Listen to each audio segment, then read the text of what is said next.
Olá, tudo bem? Bem-vindo aqui a mais uma aula do nosso canal. Dessa vez eu vou falar com vocês sobre IFRS. Muito se tem dito sobre IFRS, sobre a convergência entre o IFRS e as NBCTs, né, as Normas Brasileiras Contábeis Técnicas, né? Vamos entender um pouco como é que, de uma forma assim mais direta, como é que se dá essa convergência, quem são os órgãos fiscalizadores dessa convergência, reguladores e o porquê da importância da convergência dessas boas práticas internacionais para as boas práticas nacionais. Legal? Vem comigo que você vai entender melhor.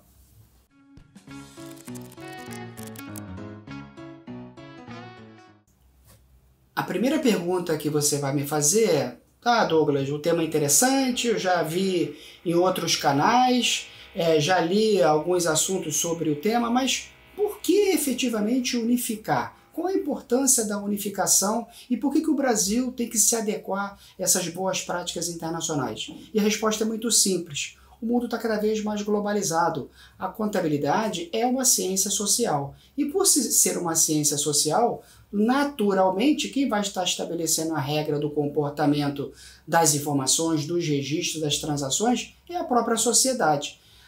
A prestação de serviços da contabilidade, ela se dá diretamente a favor da própria sociedade. Ora, se o mundo está globalizado, se todas as ciências agora estão cada vez mais integradas, por que não a ciência contábil também participar de uma forma extremamente importante dessa convergência? Então, os elementos que eu te dou aqui a respeito da fundamentação do porquê da unificação, primeiro é a crescente globalização, a crescente oportunidade de negócios agora, tendo em vista que o capital está cada vez mais multilocalizado. Investidores estrangeiros preocupados com o comportamento das empresas nacionais, das economias nacionais, tendo em vista aí a grande oferta de rentabilização por parte do nosso país. Comparação de empresas congêneres seria uma outra vantagem dessa convergência, né, dessa integração. Antes, empresas de um determinado segmento, ficava difícil você fazer a comparação entre elas, estabelecer indicadores econômicos, financeiros entre elas, em função aí da estrutura de apresentação dos seus ativos, das suas imobilizações, dos seus investimentos, se darem anteriormente de uma forma meia confusa. Agora existe uma regra, agora existe uma padronização e isso facilita a aplicação de indicadores de análise. Uma outra vantagem que eu vejo extremamente importante é a palavra transparência. O mundo cada vez mais exige transparência, a sociedade cada vez mais precisa ter credibilidade nas informações. É lógico, vou abrir aqui um parênteses, é lógico que ainda existem problemas, é lógico que ainda existem fraudes, mas se vocês forem observar, cada vez mais o cerco está fechando. Cada vez mais as informações são integradas. E isso permite transparência, permite a credibilidade. E a convergência ela veio fortalecer esses dois pilares, vamos considerar dessa forma. Aumento da oferta de captação, lógico, né? Quando você se adequa e dá uma transparência e transmite credibilidade, você busca novos investidores. Esses investidores agora eles podem fazer uma leitura mais depurada da informação. E a própria obrigatoriedade de negociação junto à B3. Na verdade, todas as empresas de capital aberto que precisam e necessitam e queiram operar na B3, obrigatoriamente tem que se adequar a essas boas práticas internacionais. Aí você vai me perguntar, poxa, legal, mas isso nasceu hoje, nasceu ontem, quando que isso nasceu? Isso nasceu lá em 60, na década de 60, onde na Europa buscou-se uma integração das contabilidades em função do nascedouro do mercado comum europeu, e aí nasce o IASB, que é um instituto de empresas de contabilidade voltadas para buscar aquela unificação dentro do continente europeu. 10 anos depois, aproximadamente, a estrutura norte-americana ela busca e desenvolve o FASB, IASB na Europa, FASB nos Estados Unidos. Ora, o FASB era uma associação que estabeleceu as boas práticas e os princípios de contabilidade norte-americano, os US Gaps, né? Esse FASB, ele então muito que entrava em conflito com o IASB, tendo em vista aí meio que a troca de forças entre a estrutura do mercado comum europeu e a estrutura norte-americana. Quem é que vai ganhar? Na verdade, na década de... nos anos aproximadamente de 2000, o G8, né, o grupo dos países mais desenvolvidos, e fortalecidos econômica, socialmente e financeiramente do mundo, definiram que, a partir daquele momento, estabeleceriam uma boa prática unificada entre a norte-americana e a europeia. Além disso, o FMI, né, o Fundo Monetário Internacional, numa das convenções de economistas, sugeriu ao mercado mundial uma arquitetura financeira onde se aplicaria um conceito universal.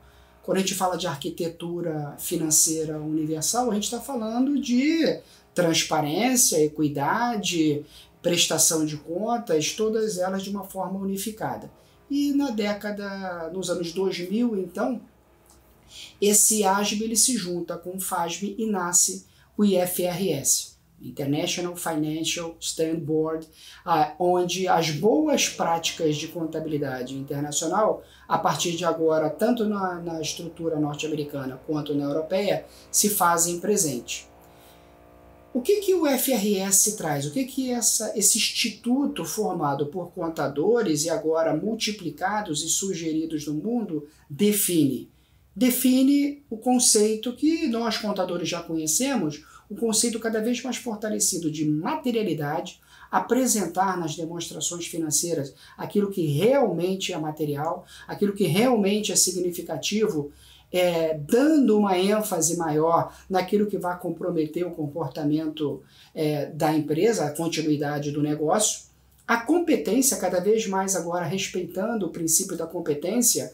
Se na contabilidade pública existe aí o princípio do caixa, o princípio da competência, na contabilidade estabelecida pelas empresas cumpridoras do IFRS, pelos países cumpridores do IFRS, obrigatoriamente tem que existir aí a competência, até para facilitar a projeção de compromissos e garantir um adequado fluxo de caixa futuro, quer a receber, quer a pagar daquela transação incorrida. E o mais importante, estabeleceu-se o princípio de ativos que circulam, passivos que circulam, ativos que não circulam, passivos que não circulam.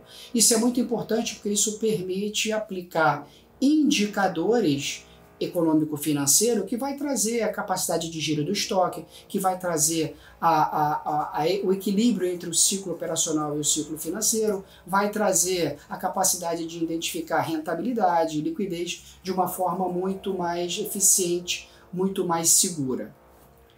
E aí a gente respira um pouco.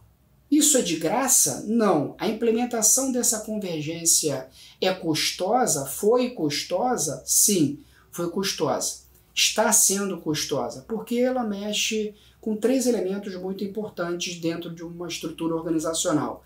Ela mexe com os processos organizacionais, muitas das vezes o workflow da nota fiscal, o workflow daquela fatura, daquela duplicata, daquele contrato, ele tem que ser revisto, ser fortalecido no ambiente de controle, então mexe nos processos corporativos, mexe na tecnologia da empresa, né? O workflow, acabei de falar que quanto mais automatizado, quanto mais transparente, melhor.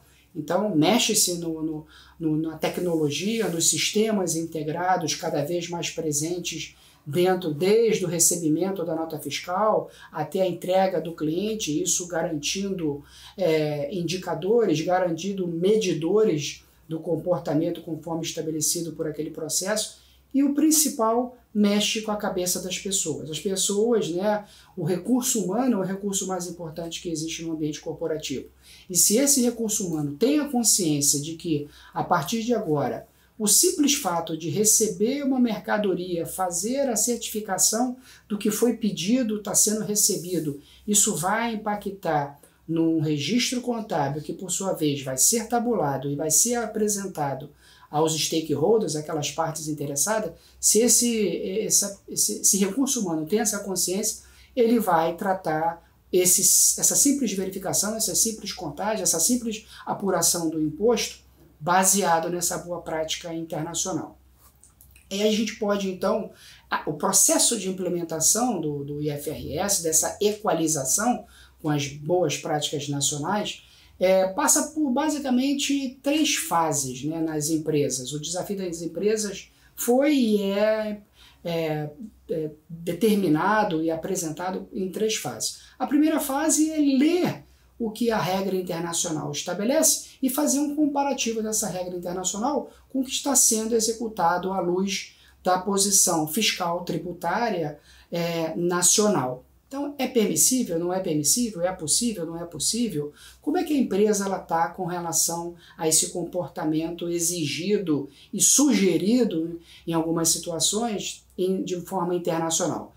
Eu chamo isso de primeira fase. A segunda fase é efetivamente virar a chave, ou seja, o que deve ser, o que é fazer a equalização e buscar a implementação. Seria a segunda fase. E a terceira fase é monitorar, é acompanhar, é permitir o acompanhamento e o ajuste de sintonia, porventura, necessário a ser estabelecido. Aí você vai falar assim, poxa, legal, bacana. E quem regulamenta? Quem é que fiscaliza? Quem é que acompanha? Quais são os organismos responsáveis por isso? Eu estou compartilhando aqui com vocês na tela um estudo de um professor da UFRJ, aqui do Rio de Janeiro, interessante, que ele teve a capacidade de síntese, e eu peço a liberdade dele de compartilhar esse entendimento. Ele estabeleceu alguns pilares, né, pilares dentro do nosso sistema financeiro nacional. O primeiro pilar é o do órgão fiscalizador, da CVM, da Comissão de Valor Imobiliário, onde lá em 2010, através das instruções normativas, estabeleceu-se o cumprimento e a obrigatoriedade das empresas de capital aberto negociado em bolsa em garantir o cumprimento das IFRS. O Banco Central Nacional, né, o Bacen, obrigando também desde 2010 100% das instituições financeiras, das empresas financeiras, a se adequarem às suas contabilidades aos IFRS. O próprio governo, né, ele estabeleceu um cronograma, quer municipal, federal e estadual, onde não só as grandes empresas, mas as médias empresas, as pequenas empresas e as MEIs, cada vez mais elas têm um cronograma para garantir o cumprimento dessas boas práticas internacionais.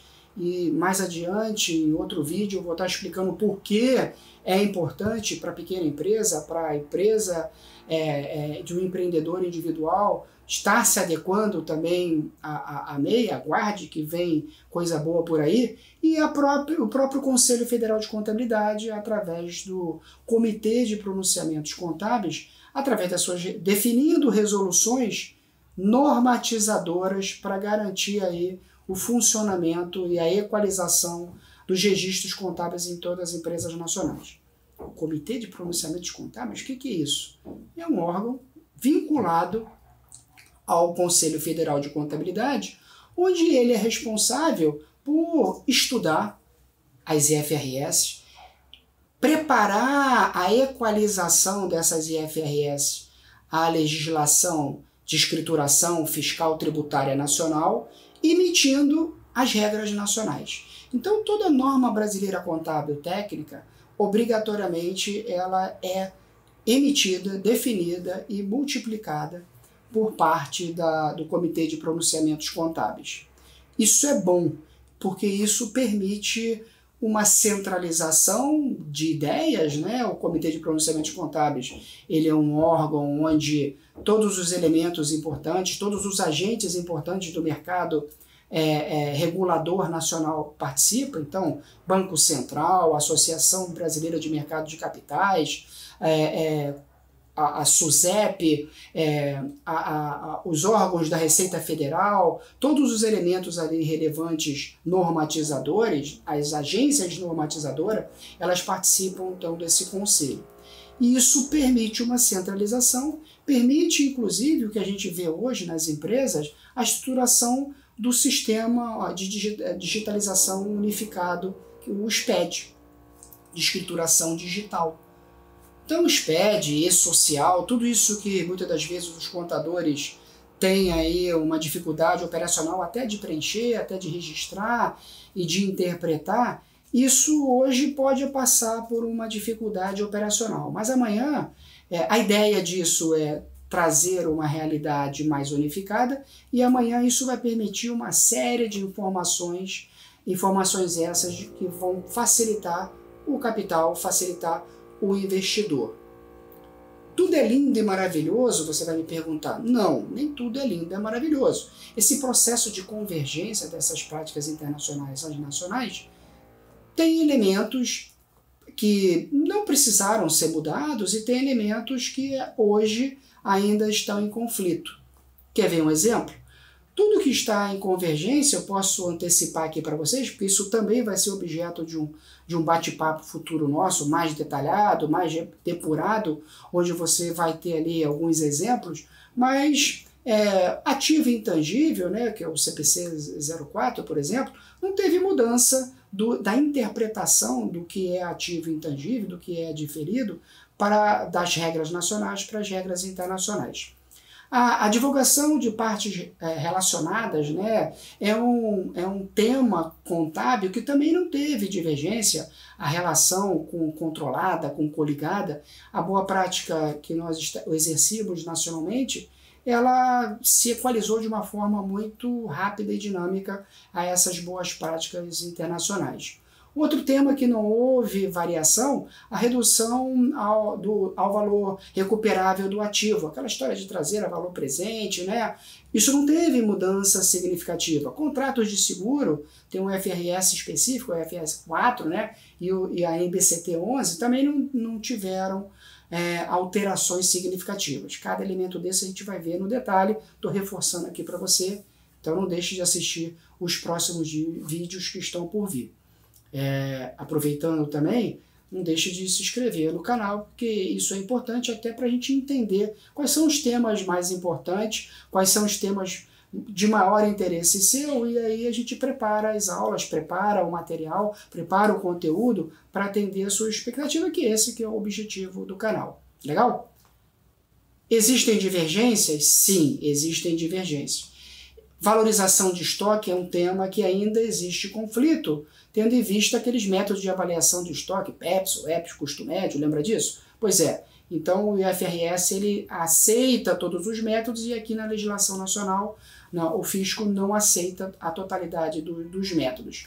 Conceito de depreciação, levar tudo para resultado, não levar para resultado, ou reconhecer o resultado de forma gradativa, de acordo com o método linear, isso também existe um conflito interpretativo que as empresas cada vez mais estão buscando a equalização. Interpretação de gastos pré-operacionais também é um conflito entre as NBCTs e as IFRS, ou seja, nem tudo são flores, mas o mais importante é que a contabilidade nacional ela está buscando, através dessa equalização, uma transparência e uma credibilidade internacional, de forma a permitir novos players, novos investidores no nosso mercado para fortalecer a nossa economia, que é o que nos interessa. Legal? Eu espero que você tenha entendido, compreendido e não deixe de assistir nossas próximas aulas. Legal? Tudo de bom? Paz no coração. Tchau!